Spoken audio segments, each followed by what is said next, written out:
Here's part 6 of our conversation with Chicago tenor lead singer Neil Donell. I'm John Beaudin from Rocky Street Music. Jeff Coffey had mentioned this to me, and he has said that one time he was standing in front and there was this woman in the audience looking at him. She would have none of that because she looked at him and she went, that's not, I don't know if she thought it was Jason or Peter. I hope she thought it was Jason because Peter had been long gone at that point. And yeah. he just said that for him, and I'm a fan of bands continuing. I would rather there be a Chicago living today, going out, performing Chicago songs than, and because people always say, well, it's not Chicago since Terry left. I'm going, are you going to discount all that body of work? Like going way back, because it has nothing to do with taking anything away from Terry Kath. Nothing. No. But I'd rather there be a Chicago still performing their own songs. Thanks for saying that, John. That's huge. That's huge. You know, and I get what Jeff means, you know, and, you know, I got to say that I am big fans of all of the people that came before me, all my predecessors. And I tip my hat to each and every one of them. All really talented guys, good guys, you know. I really wanted to say that during this interview with you. I wanted to make you aware, and the people that listen to you, that, you know, from my perspective, I have nothing but good, you know, I love Jason. Jason's like a wonderful human being, incredibly talented. And I've never had the opportunity to meet Peter Cetera, but I've always been a big fan. I often talk about his performances and his use of economy. And when I do master classes, I do a lot of vocal coaching. And Jeff's a great guy, a great dad, a great performer. Got nothing but good things to say about these gentlemen, each and every one of them. The mimicking thing, the being able to change your voice, like the Rich Little of music. When did that start for you, as a kid? Yeah, you know, when I was in cover bands when I was a kid, whenever, of course, it was all cover tunes, I would just naturally gravitate towards, you know, the sound of a particular artist, you know, and it just kept evolving. Like, everybody has the ability, you know, to mimic. That's how we learn, you know, copying people voices too.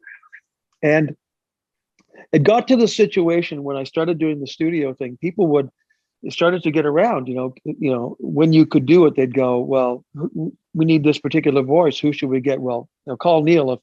If he can't do it, he'll know somebody who can. So I tell people I always would have a eureka moment. Like, somebody would call me and go, okay, can you do John Lennon? Or can you do, you know, Lou Gramm? Or can you do Steve Perry? And, you know, most of those voices I had done, but occasionally somebody would call me and they'd go, okay, can you do this? And I'd go, I do the Richard Branson thing. I'd say yes and figure it out later.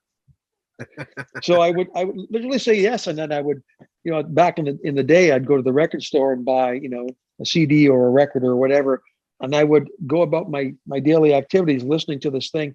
And honest to goodness, it'd be an hour, 2 hours, I would literally be walking up the stairs of the house, and I'd have, like, there it is, a eureka moment, and I knew I had the core of it.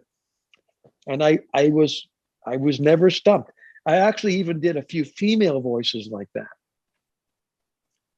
Last one was Judy Garland. No kidding. Yeah.